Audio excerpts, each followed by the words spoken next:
Well, hello, I'm Robert Johnson. I'm the location pastor here at Leewood at the Church of the Resurrection, and I'm back with you for another episode. I believe this is our third episode of Resurrection Stories, where we are exposing our congregation in the greater KC area to some of the amazing people who are on staff here and are part of our congregation here at Church of the Resurrection. And we hope that as we tell their stories of transformation, hope, service, and mission, that you'll be inspired to deepen your own relationship with Jesus Christ, as well as possibly, maybe, come by and visit us at Resurrection to see what God's doing over here. We have some amazing stuff for all kinds of needs, to address all kinds of concerns and help all kinds of people. And we think you might find a place here that will feel like home. And so we're back for another episode. As we go into today's episode, I want to encourage you to share this episode with your friends and your circle of influence. You can do that by going to core.org/podcast, and you can find the link there and then share it everywhere. Share it with all of your circle of influence and invite them to come and listen to our podcast. We're back again. This is episode number 3. We have another fabulous guest with us. She is Pastor Hyemi Jones, and she is doing amazing work at Resurrection. We're delighted to have her. Pastor Hyemi, welcome to Resurrection Stories. Thank you, Robert. It's so good to be in your presence again. We work very closely day to day, but yes, we do. I appreciate this time just, get to know each other better even more. Yes. As a matter of fact, let's be honest, Pastor Hyemi is actually she coaches me here to kind of help keep me in order and structure and focused and on point. And I'm so glad she's here, and I'm so glad she courageously does that every day. So grateful for you and love you and your family. I got a chance to fellowship with you all with Pastor Tobu very early on and enjoy that. But thank you for coming on. This is what it's a great thing we're trying to do here, to tell the story of resurrection. And I think you're one of the best people to do that. So let's start here. Will you tell us, how did you get to Resurrection? Tell us the journey of coming on to Resurrection, how long you've been here, and then what work are you doing now here at Resurrection? So before I came to Resurrection, I was an elder. I was a senior pastor at a small church called Monticello United Methodist Church, and I was a senior pastor for 3 years. And the ministry was going just well, and people loved me, and I loved them, and we love all God. But there was a voice inside me, no reason, but there was a voice saying, you need to leave and learn more. And I just had a feeling that I need to relearn the church from the scratch. And there was no other place than Resurrection that I could do it. So I'm so grateful for this opportunity, being part of the Resurrection, and kind of relearn the church and relearn the ministry and pastoring with these amazing pastors around me, like you and Pastor Adam and all of this amazing staff, as you mentioned. So that's how I came here. And you've been here how long now? This is my second year appointment, so 1.5 years. Okay. And tell folks what you do every day at Resurrection.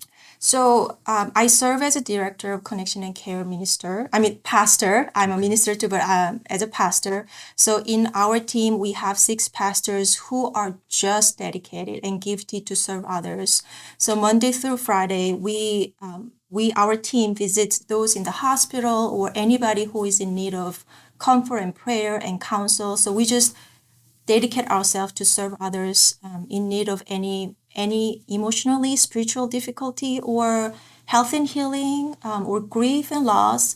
So we are just dedicated to serve others. And also we are here to connect. So anybody who comes to our way saying, I just want to learn about the church, what's the next step in faith, we just like to meet with them over coffee and get to know them better. And we just get to know each other better through the coffee, the shared time. So it's such a fun ministry that I just cannot believe I'm doing this, because it's kind of my dream job.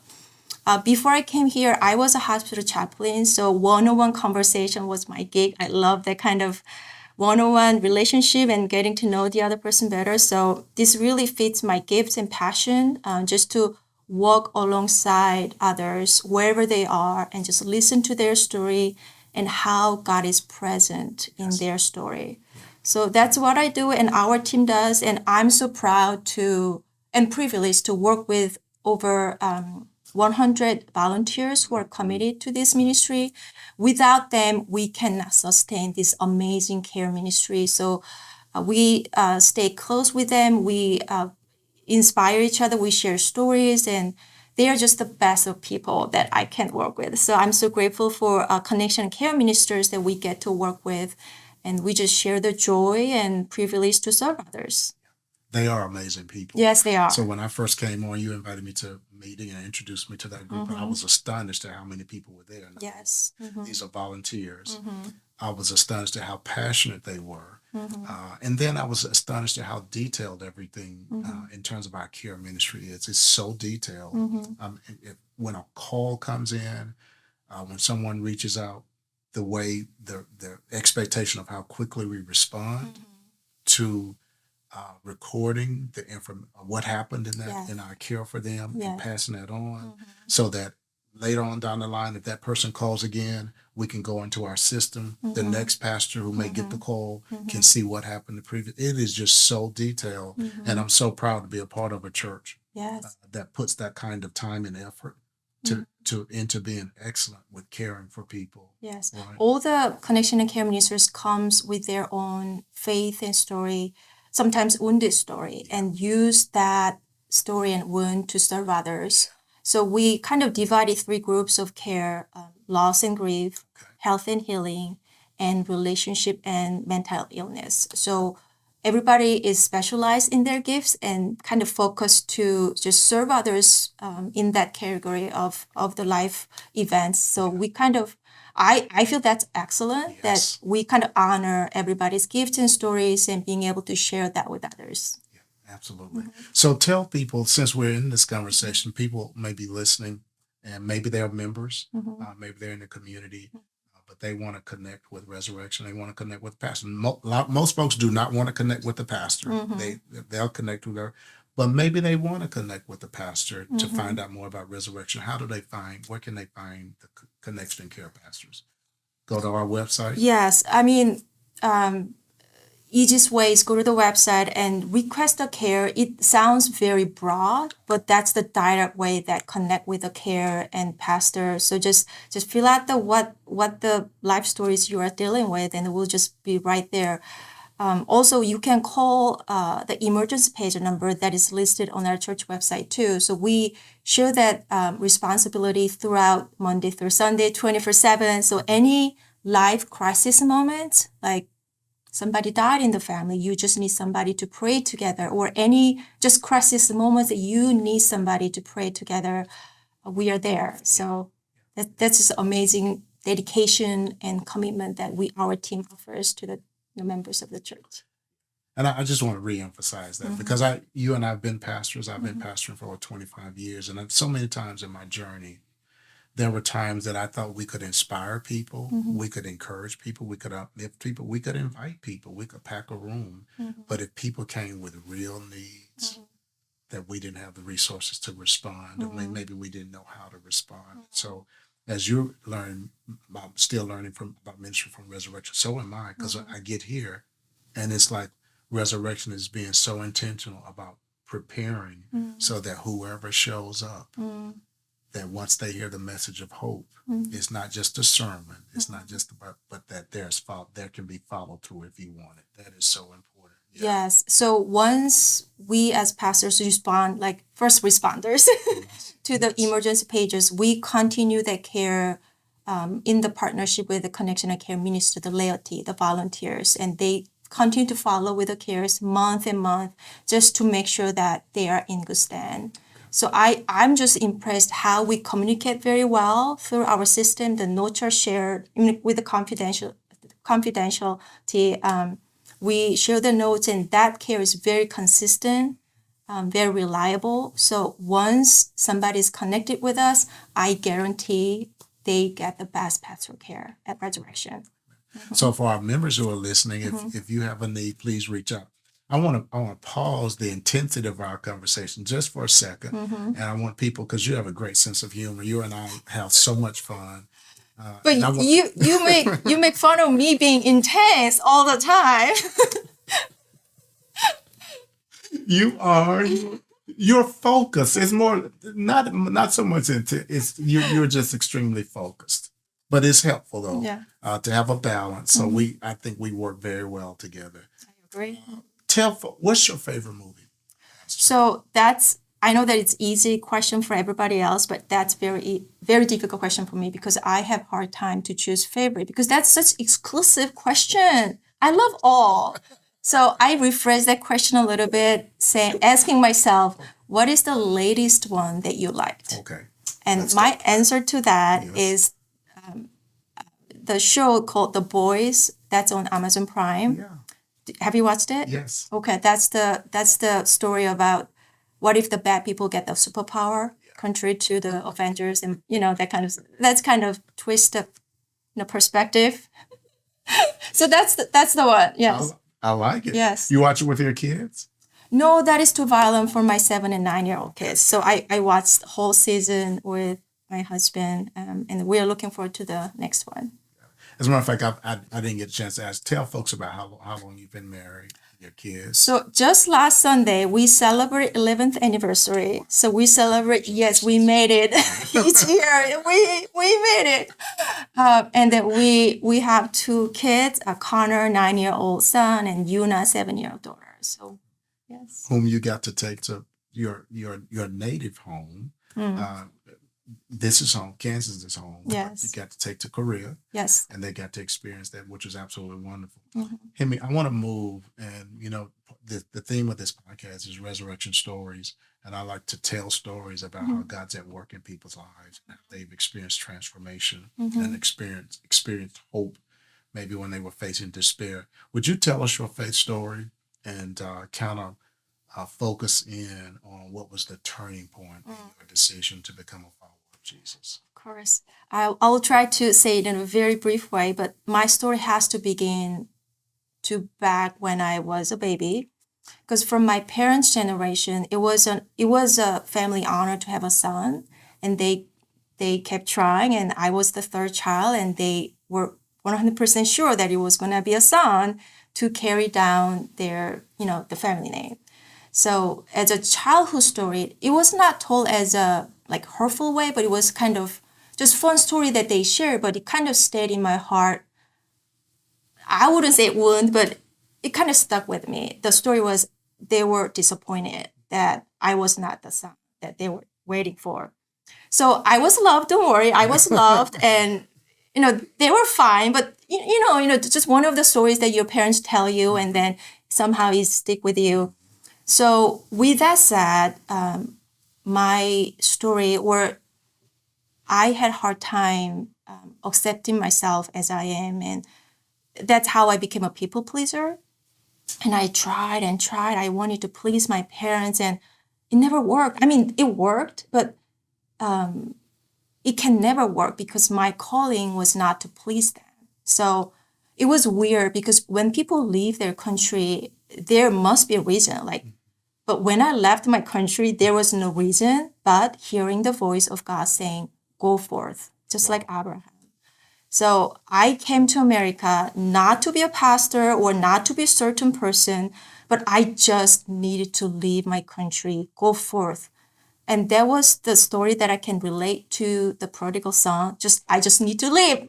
Mom and dad, I'm leaving you. I don't know why, but I need to explore the world. So I came to America to study theology without knowing what I want to do or why I study that. So you want to study theology, but not necessarily to become a pastor. Exactly. Interesting, right? Because that's a big investment because I was having a good job. I was English teacher and I was having a comfortable life. And I left all of that just for nothing. And I just needed to leave. So I went to Drew Theological School and I studied religion and psychology. And I came back to Korea and I didn't know what to do with my life. So I came back to Yale Divinity School. And at that time, I studied Master of Divinity. And I still didn't know what to do. And in my final year in my seminary, I did the CPE internship. And I wasn't meeting patients just one-on-one in each patient room. And I asked myself, I hated it, by the way. Who am I that I visit this? Who am I? What authority do I have, right? And I just took the courage because that's what I needed to do. And when I introduced myself, I'm a chaplain. I'm here to listen. And contrary to my sense of inadequacy, they just opened up their story to me and telling me how God is working in their lives. And I found God in the story of others. And when I heard their story, I was able to see my God in my story. Does that make sense? Mm-hmm. So, Fascinating stories. so encountering those moments, I realized that, you know what? My identity is a daughter of God. I'm the child of God. And that's the anchor that I needed to restart building my life on. So from that point, I see that, okay, I'm not man. I've never seen a female pastor in my whole life in South Korea. So being a pastor was not an option. So I found myself being a servant of God, not as a pastor. I found myself being a servant of God who listens and carries the wounds of heart. So that's how I became a chaplaincy, and that's kind of defining moment. Yeah. So you literally made the decision to become a follower of Jesus Christ by being engaged in service. Yes, the servanthood. That was a fascinating story. And hearing these stories of people who are believers talk about their relationship with God, and through that, that's a great story. So very few people connect their call to ministry, pastors, to when they begin to follow Jesus, but those were intertwined for you. Yeah. What a great story! What a great story! Because I always felt I'm not good enough, Yeah. Yeah. because I just wanted to be a pleaser. But when I kind of liberate myself from that, I could be a follower of Jesus. Yes. At another time, another conversation, another time, we'll have to talk about your experience at Yale. That's very fascinating. So you're here at Resurrection now and doing amazing work. Have you started to think about, you've got 2 kids, 11, been married 11 years. Are you thinking about legacy in terms of, when you're done and God calls you into his eternal, like what legacy do you think you might want to leave? It's hard to tell because I may not get to see the harvest. I just need to have faith in God that I just give myself, and in God's kingdom, it's received. The seeds are received. So I just to keep going. What a great answer. What a great answer. So don't think about your legacy. Just do the things that God has called us to do. Right. And let God worry about Yes, yes. it. Yeah, just enjoy today and do what you can do. I love that. So, final question. We're going into the holiday season. Super excited about that. Tell folks one thing that you recommend they do to make this the best holiday season ever. I know that it sounds not very attractive, but I will say serving. Yes. Because when you meet those in need of anything, that's when you see Jesus. Service, servanthood, just be where Jesus would be. Yeah. Wow. Amy, thank you so much for coming on. Well, thank you for having me. Conversation with me. You're courageous in this first round of podcasts and conversations that come on. But thank you so much, and thank you all for listening in. Again, we want you to share this podcast with your circle of influence, and you can do that by going to core.org/podcast. And you can find the link, and we encourage you to share it. We also want to invite you to come and experience Resurrection in person. We have worship services here every weekend, but stuff going on all during the week, all kinds of ministries, activities, recovery groups, Bible studies, small groups, ways to get connected, ways to serve that are so important. So we encourage you to come over and meet us and get connected. And most of all, we pray that you are inspired by this conversation with Pastor Hyemi and that you will deepen your own walk with Jesus Christ. We'll see you next time on Resurrection Stories.